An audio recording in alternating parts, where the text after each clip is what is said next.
Hey, I'm Heather Flexer. Welcome to the Better Wounds podcast, where we dive into the sometimes complicated healing journey after plastic surgery.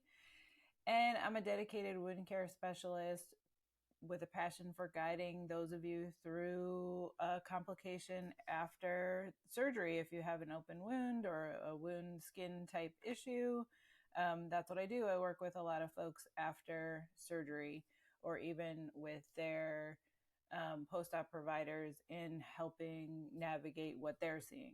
So I'm actually, this is going to be like kind of series two because I'm going to break this down a little bit. And that's because I'm getting ready to have my own procedure. And since we're headed into surgery season, I figured that maybe there are some of you out there that are also in this surgery prep stage.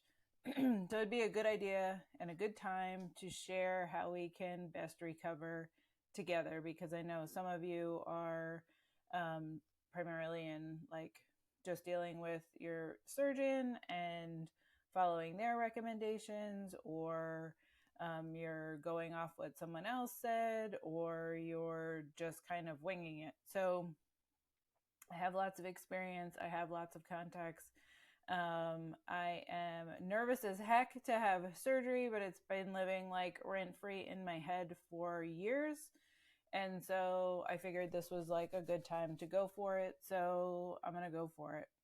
And I'm sure some of you are kind of in a very similar situation, but I feel really good about, like, I'm in the best health I could possibly be. I know how to handle a complication if there is a complication. And so I'm just going to kind of share what I know and share with you and hope that it is beneficial to someone. So, over the next few weeks, I'll be chatting about how I'm going to prep to avoid complications from my procedure.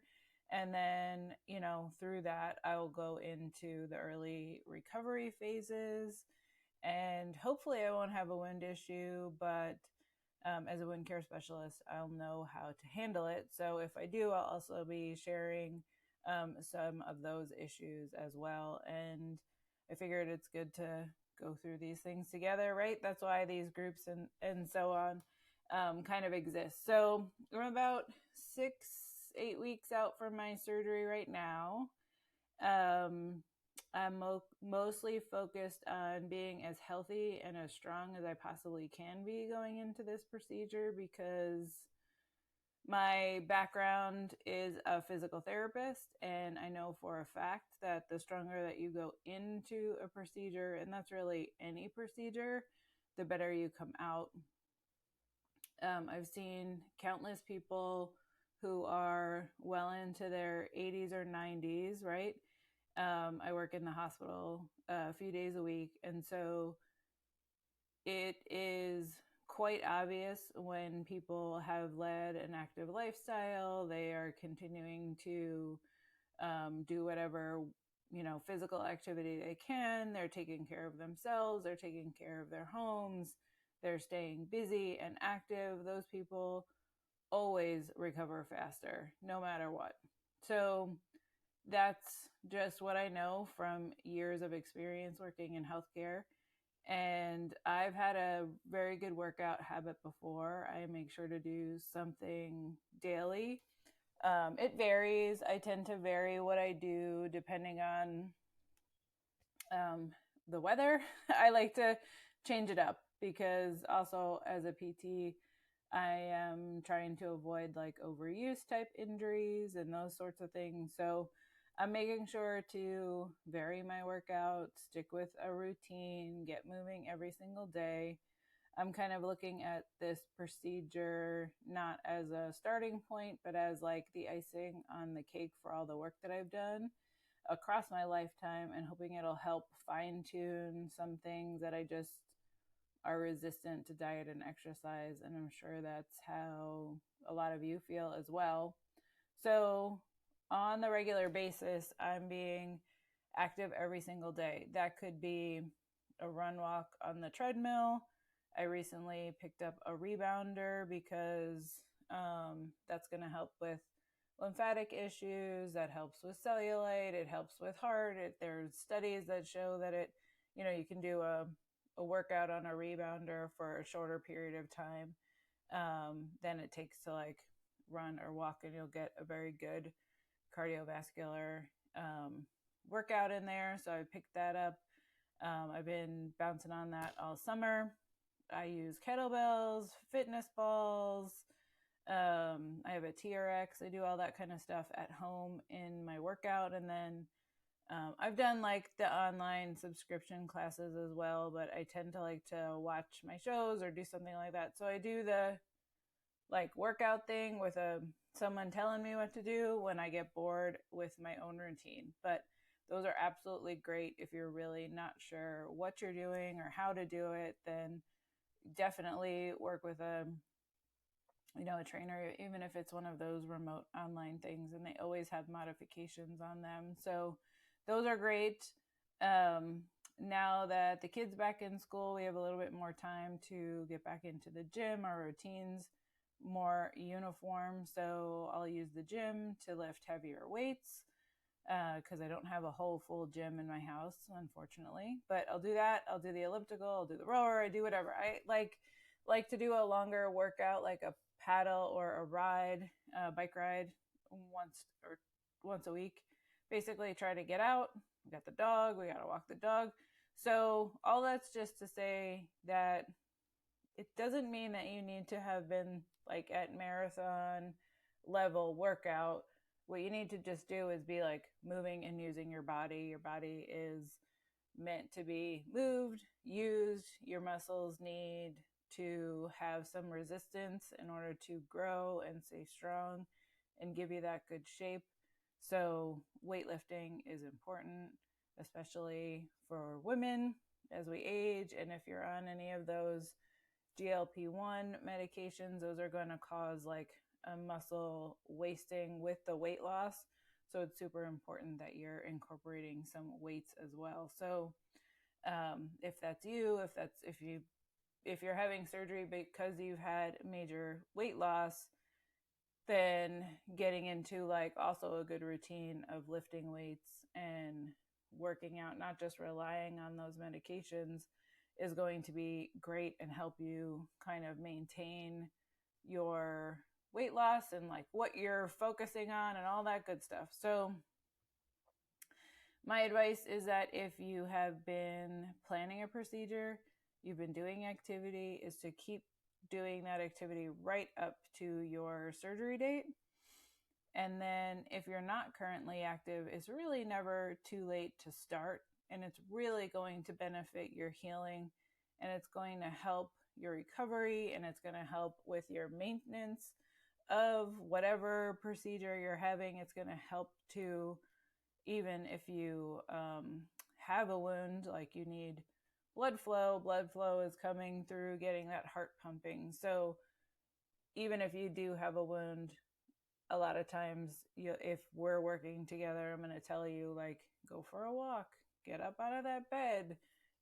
You need to move in order to heal. So if you're not super active now is a great time to start, even if you're having a procedure in a few weeks or months, or you are fantasizing about having a procedure.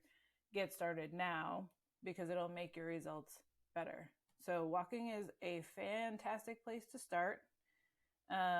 Take a walk around the block tonight after dinner. Go explore a new park, maybe while you're watching or chauffeuring your kids around for their activities and their sports. While they're busy, go take a walk around the building or take a walk around the fields.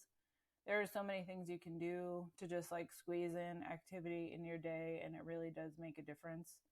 You can take the stairs. So that's all going to help get that blood flowing. That's going to support your healing. It's going to support muscle. It's going to support your joints if you've got like joint type issues. So getting moving is super important. And that's what I'm going to focus on a lot in this pre-op kind of situation. So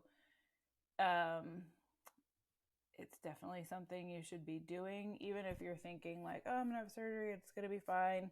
It's going to help your recovery and make it even more better when you have that stuff that's been resistant and it hasn't been working. And like, especially if you're going for body work, like a tummy tuck or lipo or anything like that, getting moving ahead of time is going to make your process so much better. The folks that I've like hands-on worked with in the past, the folks that have responded really well and they've gotten great results.